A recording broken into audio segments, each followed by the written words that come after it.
લાભ લીધો હોય એ લોકો આવા ટ્રોલ કરવાના, એટલે એનાથી વિચલિત થવાની જરૂર છે. આપણે કીધું ને બહુ સારા સંત એવી વાત કરતા કે ભાઈ ઘરેથી નીકળો એટલે કૂતરા તો ભસે, એટલે કૂતરા ભસે તો કરવાનું શું? હાથમાં લાકડી રાખો જો સક્ષમ હોય તો, અને હાથમાં બિસ્કિટ રાખો. આ બે વસ્તુ થઈ શકે. હવે હાથમાં લાકડી રાખવી છે કે બિસ્કિટ રાખવી છે તમારું ઉપર છે.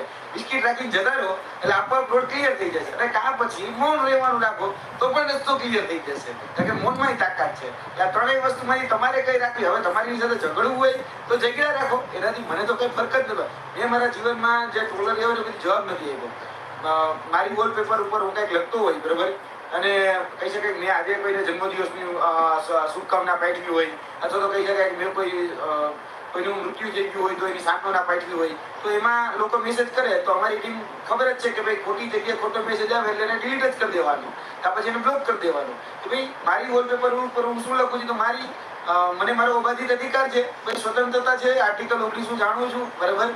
એટલે આપણને કોઈ હેરાન કરી શા માટે શકે? જો આપણે હેરાન થવા માંગીએ તો આપણને કોઈ હેરાન કરી શકીએ ને. એટલે જે લોકો વિચલિત થાય છે, ફલાણો સ્ક્રીનશોટ પાડીને મોકલે કે સાહેબ ફલાણો આમ કહે છે, અમુક વિડીયો મને મોકલે કે ભાઈ સાહેબ આ એવું કહે છે કે ભાઈ કોક હતું કહી શકાય કોઈ મીડિયામાં વાત કરતા કરતા હાથમાં કાગળ રાખીને વાત કરતા હતા, કહેતા હતા કે આના કરતા પરીક્ષા રદ કરી બીજી વખત લઈ લ્યો. એટલે મને એમ લાગતું હતું તું કેવા શું માંગે છે? કારણ કે વ્યક્તિ પોતાના પગ ઉપર કુહાડો મારે છે, બીજાના પગ ઉપર કુહાડો મારે છે. અહીંયા પરીક્ષા રદની કોઈ વાત નથી થતું, બધાની પરીક્ષા. હવે તમે વિચારો ને ખાલી ભાઈ જે વ્યક્તિ પોતાની વાત બરાબર 1 to 1 જે કન્વર્સેશન જે છે એ કાગળમાં વાંચી કરતા હોય, એ કેવા પબ્લિક ડીલિંગ કરવાના છે, કેવા અધિકારી બને, કેવા કર્મચારીઓ બને, ખરેખર બનશે કે કેમ એ મોટો સવાલ છે. એટલે જેનાથી વિચલિત થાવ છો એનાથી વિચલિત થવાની જરૂર નથી. કોઈ શું કે છે એનાથી તમારા જે પ્રયાસો છે એમાં ક્યાંય પણ ખામી કે ત્રુટી ન આવી જોઈએ. આ વાત હંમેશા યાદ રાખવાની છે. ઘણા લોકો એમ કે ભાઈ આ તો રાજકીય રોટલા શીખવાય, તો ભાઈ તમે શું કરવા આવ્યા છો?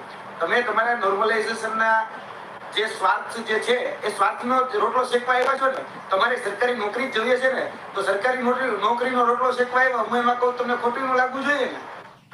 કારણ કે તમારે સરકારી નોકરીનો જ રોટલો શેકવો છે ને.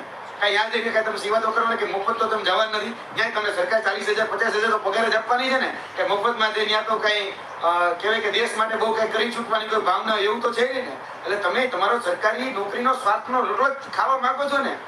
અને બીજું કે રાજકીયની વાત હોય તો હું એ પણ કહી દઉં, ચોખવટ કરી દઉં કે ભાઈ વિદ્યાર્થીના મુદ્દે મેં કોઈ દિવસ રાજકારણ કર્યું નથી, જીવનમાં કરવાનું નથી. મારા પાસે રાજકારણ કરવાના ઘણા બધા મુદ્દાઓ છે, અને જે દિવસે રાજકારણ કરવું હશે ત્યારે બહુ ખુલીને કરીશ, અને ડંકેની ચોટ ઉપર છાતી ઠોકીને કરીશ. કારણ કે માઇક આંગલા વેડા મને આવડતા નથી અને કરવાનોય નથી. માઇક આંગલા વેડાથી કશું કઈ થતું નથી. હું એક જરાક ઇતિહાસ યાદ કરાવી દઉં અમુક જે લોકો છે એને, કે બિન સચિવાલયની લડાઈ તમે કદાચ જોઈ હશે. તો બિન સચિવાલયની લડાઈ હતી કઈ પ્રકારની કે આપણને એ વસ્તુનો ખ્યાલ ક્યારે પડ્યો કે પેપર લીક થયું છે, કે ભાઈ પરીક્ષા લેવાઈ ગઈ, અને પરીક્ષા લેવાઈ ગયા પછી જે બાબતો માહિતીઓ જે ઇન્ફોર્મેશન હતી એ આપણા સુધી પહોંચી, એ ઇન્ફોર્મેશનને ક્રોસ વેરીફાઈ કરી અને પછી એમાં ખ્યાલ પડ્યો કે ભાઈ પેપર લીક થઈ ગયું હતું, અને જે જગ્યા હોય એમાં 1100 લોકો સુધી પેપર પહોંચી ગયું હતું. તો એ ઘણા લોકો શું કહેતા ખબર છે, ભાઈ 1100 લોકો સુધી પહોંચ્યું, જગ્યા 3901 છે, આપણે ક્યાં ચિંતા કરવાની જરૂર છે, આપણે તો લાગી જ જવાના. એટલે આવા મૂર્ખના શબ્દ ત્યારે પણ હતા, એવું નથી કે નહોતા, ત્યારે પણ હતા. કારણ કે લોકો કહેતા હતા. પછી એ રીતે હું તમને બીજો એક દાખલો આપું. તમને ખબર હશે કે ભાઈ હેડ ક્લાર્કની 186 પદ માટેની જગ્યાની વેકેન્સી બહાર પડી હતી, અને 12 ડિસેમ્બર 2021 રોજ પરીક્ષા લેવાની હતી.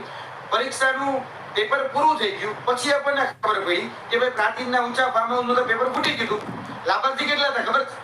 જગ્યા 186 હતી અને પેપર પહોંચ્યું 225 પાસે. તોય બધા કહેતા હતા એ સાહેબ પેપર રદ ન થવું જોઈએ, કન્ટિન્યુ રાખો. એટલે આવા હોય ભાઈ બુદ્ધિ ઉઠા લોકો. એટલે કે આવા બુદ્ધિ